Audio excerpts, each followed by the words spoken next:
It's recording. Hopefully everybody can see my screen. Okay, so recording is starting. So I'll go ahead and get started. It's 1 o'clock by one of my watches.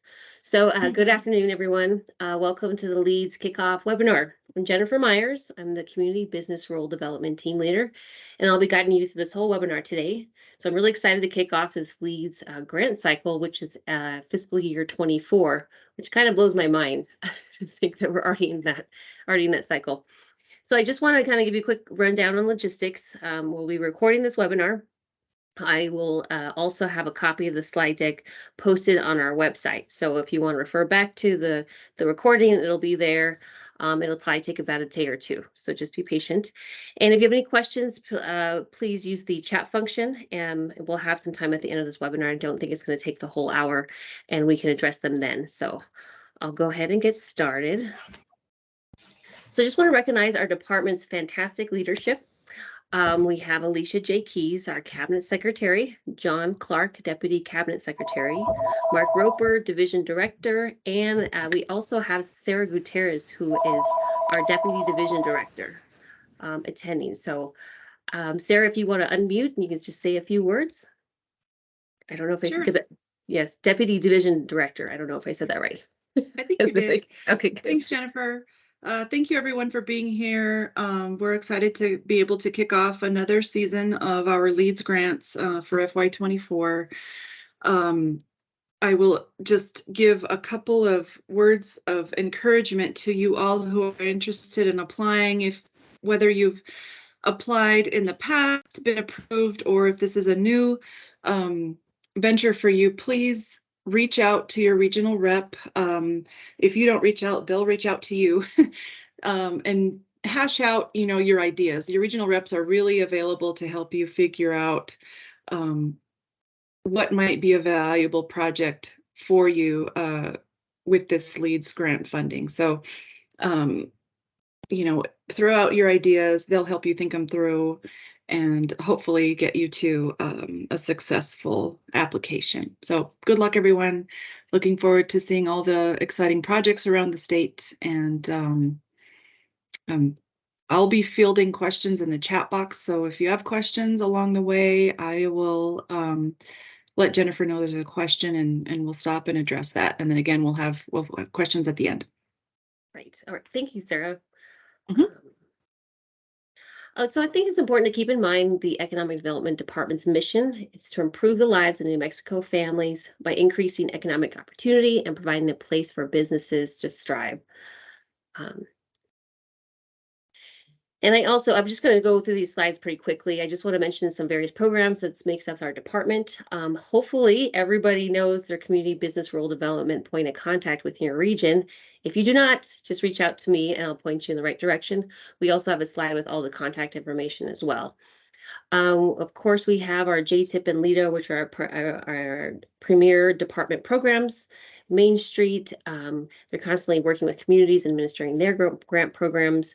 We contract our international trade with our Trade Alliance partner, and they administer the STEP grant. And currently, our Office of Science and Technology Director position is vacant, but there should be some movement on that shortly.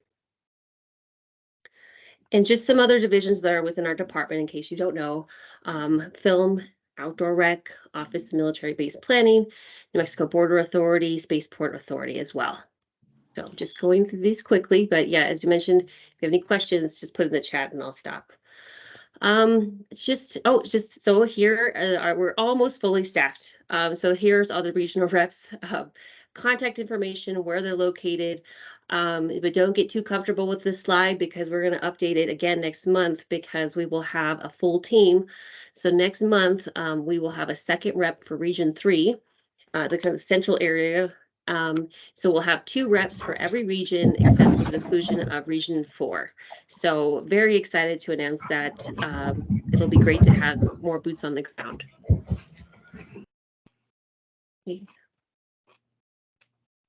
And next up, I'm happy to announce that we have a new business finance specialist, Channing Hoffman. Channing is the department's former funded coordinator, so now he has the pleasure of doing both. So Channing, do you want to unmute and give us a quick highlight of your background and your new role? Sure thing. Thank you, Jennifer, and thanks everybody. I'm happy to be here. So yeah, as Jennifer mentioned, I came onto Economic Development Department as the Funded Program Manager, which I'm still doing. My background is in community and regional planning. Actually, I received a master's degree from UNM in community and regional planning, with a focus on economic development. So I did research on economic systems within New Mexico with a focus on agricultural systems. I did some research on cooperative development, how co-ops can be a part of economic development throughout the state. I worked for the Mid-Region Council of Governments right after UNM and right before coming here. My focus was on transportation planning and community and regional planning. So I worked with communities across Sandoval and Torrance County doing various forms of regional planning, economic development, and transportation planning. So with that background, I came into the Fundit position.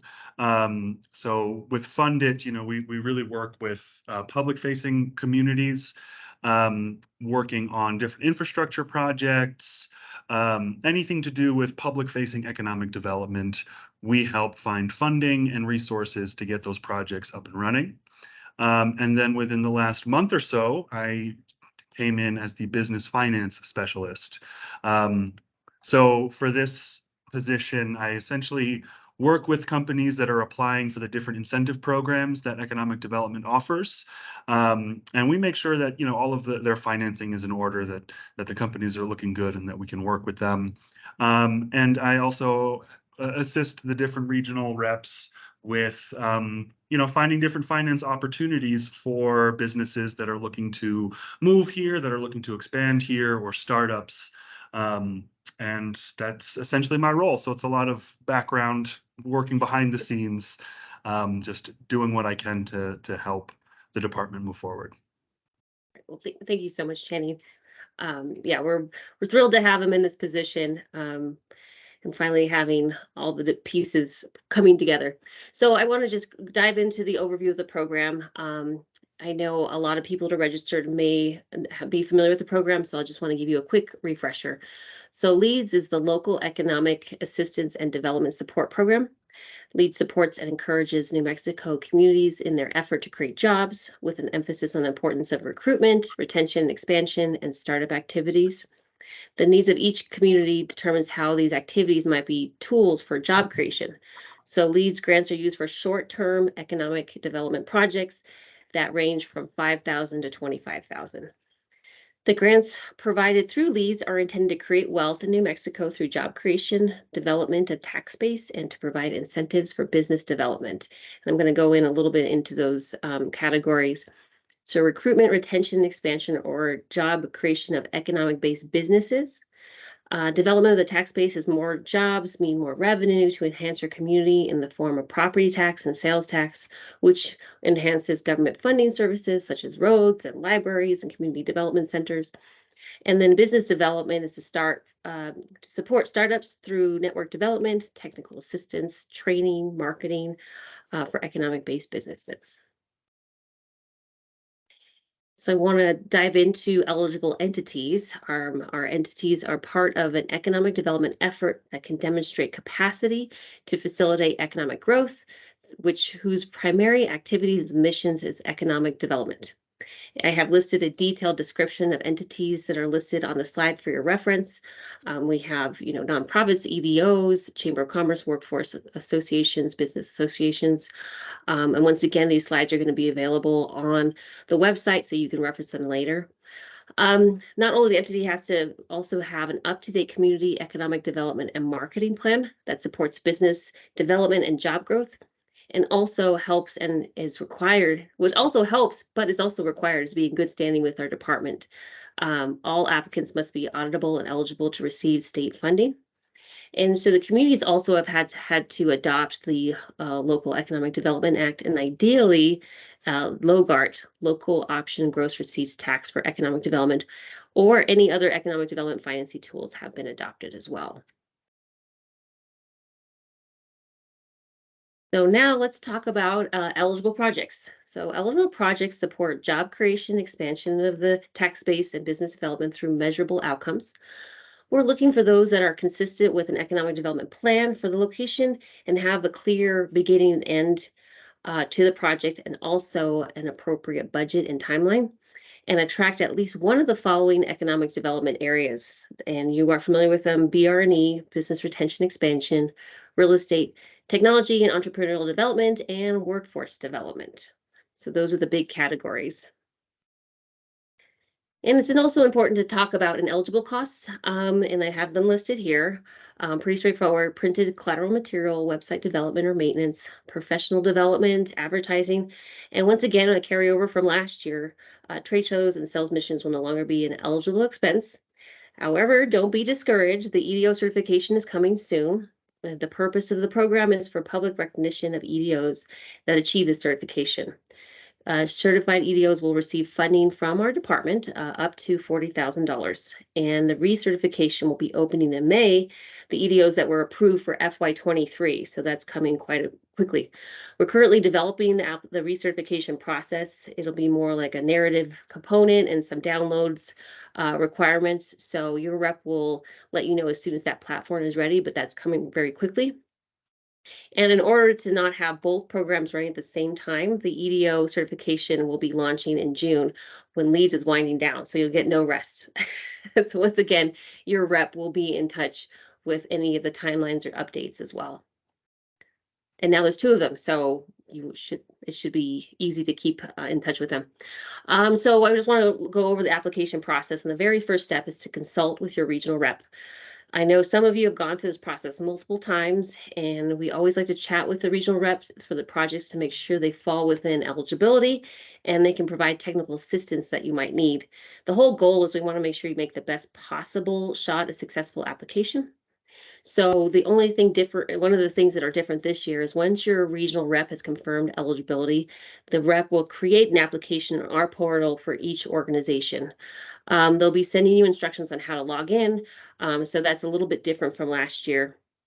Some key dates to be aware of: the applications are available starting today, and you'll have to submit your application by May 12th by 5 p.m.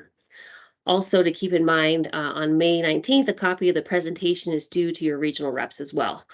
And I'll dive into some other key dates. So the presentation is for May 23rd and 24th, the virtual presentation. That's where we're scheduled. Oh, Sarah, did you have a question? Yes, feel free to just stop me. I just, Warren put a question in the chat, and I thought I should just do it as we're in the Oh, sure. moment. So Warren asks, can it be used for databases / consultants to provide data for recruitment for workforce, for example, workforce data, market data, housing data, etc.?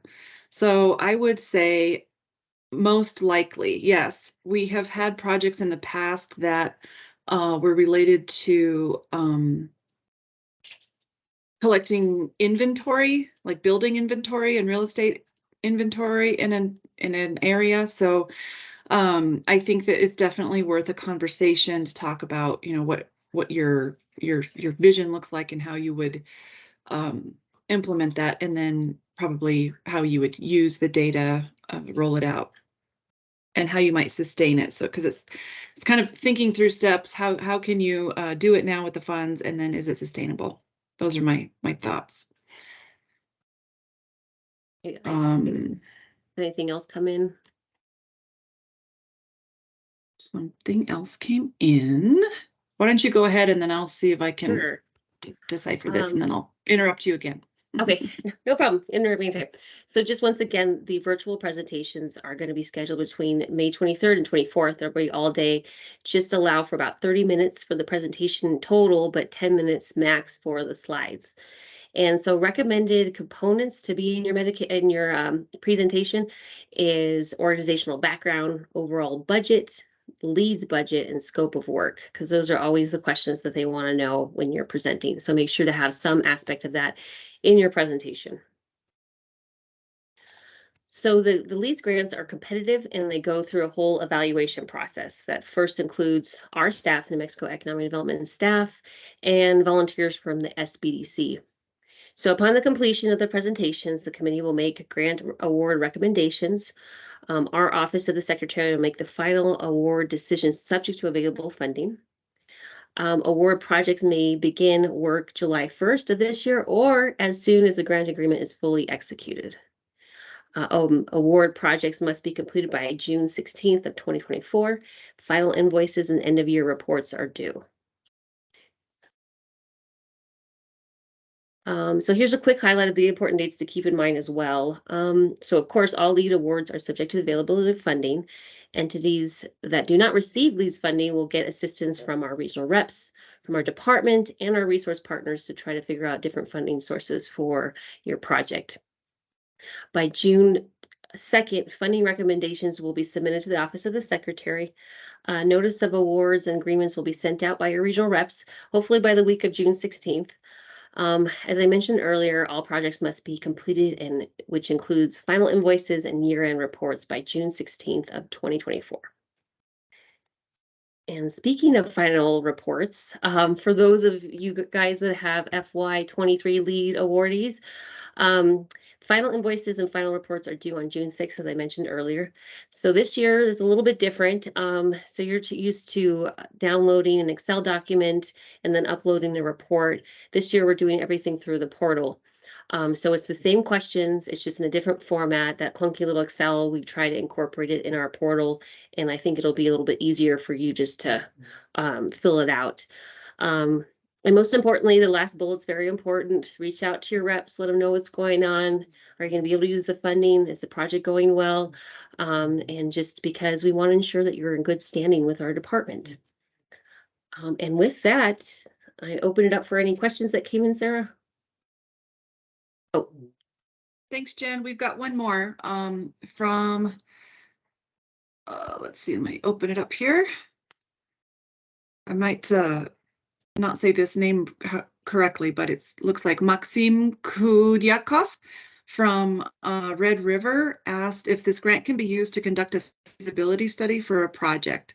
So I would say it's possible, although I would contact your regional rep to take a look at the possibility of the New Mexico Finance Authority planning grants. You may get a better value, an amount for what you need to do, because those grants are up to $50,000 each. And so you're in Red River, that's going to be Peter and Paige, so they can help you with that. I wouldn't rule it out, but I think you might get a better bang for your buck going through the planning grants, but they'll help you determine that.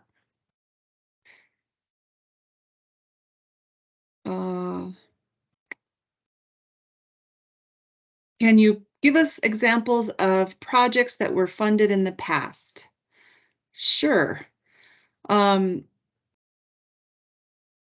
There's been a variety of projects that have been funded in the past, and I'm just going to say a few that, pop into my mind, and then regional reps, if you want to raise your hands, if you recollect any projects in your areas, then please do so. So we have had projects where an EDO is wanting to launch a business retention expansion program, and they need resources to do that. So it could be really just an overview of the expenditures it takes to conduct those visits. It could be related to, again, like gathering data in your region.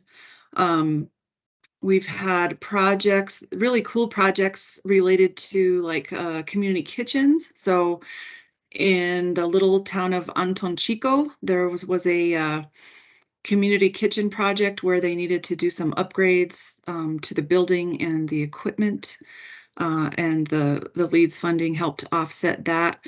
There was a project in oh my goodness, Mountain Air, where again it was kind of a community center type facility that was equipping a room to provide workforce training to their community and businesses. And we were able to help kind of fit that out.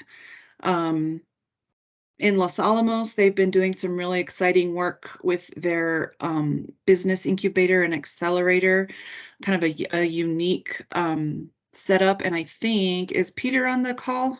He's not. Yeah, he's traveling to Okay. He's But yeah, it's just a really different type of setup where it's really geared towards entrepreneurs and small businesses in Los Alamos. But basically, they have a space to grow their business, and a lot of it is retail. So, you know, in small communities, sometimes retail is impactful, you know, for their job growth. And so that's a unique situation. I would encourage you to take a look at the Los Alamos Economic Development website, and you'll see some information about that. Oh my goodness, there have been workforce training projects through with, you know, partnerships with up in the Four Corners area. There's anytime there's like you've got an industrial park that needs any kind of improvement, you know, that would apply towards you know, the real estate development aspect. There's a project going on in the city of Farmington right now where they're expanding fiber to their like farmers market pavilion to allow the vendors to have access to broadband and Wi-Fi in order to run their credit card sales. Gosh, there's just a wide variety. So I would say, you know, take a look at those buckets that are listed, and then, you know, if you have any bright ideas, bring them to your regional rep. We will, you know, certainly work with you to figure out whether or not it's a good project. I would say also that activities related to business attraction could be eligible as well. It's just the trade shows and sales missions that were kind of eliminated and covered in our EDO certification. But if there's a budget within your organization to offset the cost of expenses related to hosting site visits in your community, you know, that might be eligible. Gosh, and I was just I'm just thinking going more. through the Rolodex. I don't know if anybody else has some bright ideas, or if anybody's on the call who've applied and been approved in the past, you know, they could talk about what they've done as well. Yeah, and I was just thinking, well, Sarah, while you were mentioning like going through them last year, I'll try to look for the press release and send it to all the reps, because you at least can know what projects were approved last year, and that can kind of help you figure out, okay, well, these were approved. It's the one it's the we had the new rule of the trade show, so I'll try to do that as well. And then Great. And then I saw somebody had a question about the application due date in the slides. I'm just going to share my screen again. So the applications are available. So the difference is this year the reps have to work with the EDOs beforehand, and they create the application in our portal. So it's you know, a different step than previous years. So you have to kind of be invited to apply. But you have until May 12th, 5 p.m. to apply for leads. And then the PowerPoint is due on the 19th at 5 p.m. Okay, there's another question here. Are ongoing projects eligible? For example, Make Santa Fe offers workforce development classes in the creative industries. Could this grant be used to pay instructors for materials or for equipment? I wouldn't give it a hard no, but if it's something that's already established and you're just looking for something to kind of offset that budget line item, it might not be as well received. So if it were like a new aspect of that program that you need additional funding to in order to implement it, then possibly. So again, I'd say, you know, talk to Paige and Paige Ryan and Peter Mitchell, and they'll help you think through that. Katie from West says, West has been grateful to receive support in the past to provide technical support, training, consulting, access to capital focused on serving creative entrepreneurs. Yes, and that has been a really successful program. Thank you, Katie, for reminding us of that. Let's see. Thank you, thank you. Oh, another just testimonial here. Grow Ratones received funding last year for business attraction videos. They're creating drone videos for film production attraction, which is a big industry in New Mexico. Yes, thank you. That was another kind of unique project. We hadn't seen anything like that before. Jacqueline Connolly is asking if you received a LEADS grant for the last 2 years, would it still be eligible for this year? We do have some new aspects to this program. Yes, absolutely. If it's an ongoing project that's kind of developing in phases and there's kind of a clear beginning and end to this phase that you're seeking to fund, then yes, that would be definitely considered. All right, I think I hit all the questions. Anyone, raise your hand if I missed you. I think we got them all.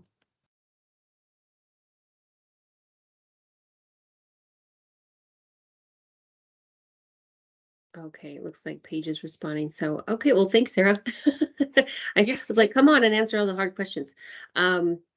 So once again, once I'm done with this meeting, I will work with our team to get it on the website if you want to reference it, and then also have the slides available on the link on the website.